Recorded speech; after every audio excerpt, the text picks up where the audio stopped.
Animals should have access to feed and water on a daily basis, in a consistent manner, on a regular schedule, and according to their specific requirements. Fresh, clean water is just as important to animals as nutritious forages and concentrates. Water should be tested periodically for such things as nitrates, pathogens, and minerals if recommended by the herd health plan. Water should be fresh and free of harmful contaminants, especially human and animal waste, which may introduce pathogens into the human food chain. Water should also be protected from freezing. Procedures should be in place for the regular cleaning of waterers. All animals should have continuous access to fresh water or be provided water at least twice a day or as necessary to maintain proper hydration. Refer to the water consumption table in Chapter 5 of the Animal Care Manual for more details. Waterers should be positioned at a convenient height, and there should be a sufficient number of waterers to accommodate the animals in the herd. Footing should be firm and dry in watering areas. Animals should not be able to wade in drinking water.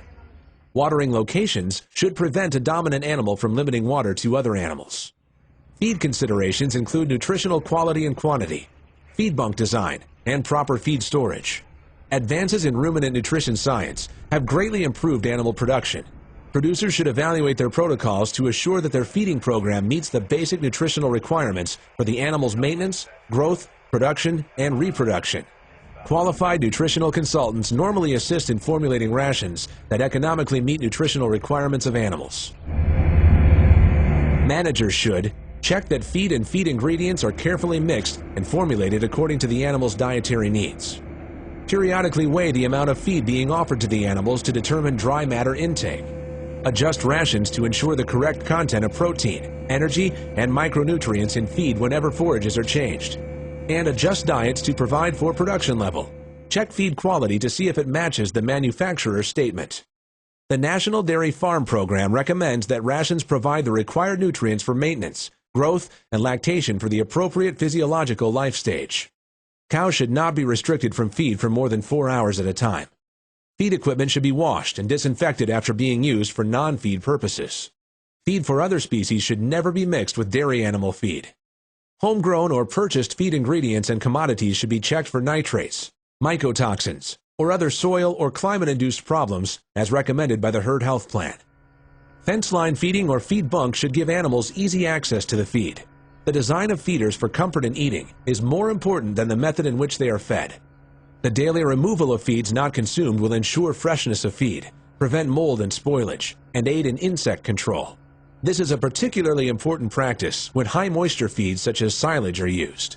A smooth feeding surface will facilitate cleaning and should enhance dry matter intake. Feeding at floor level reduces feed tossing behavior and feed waste.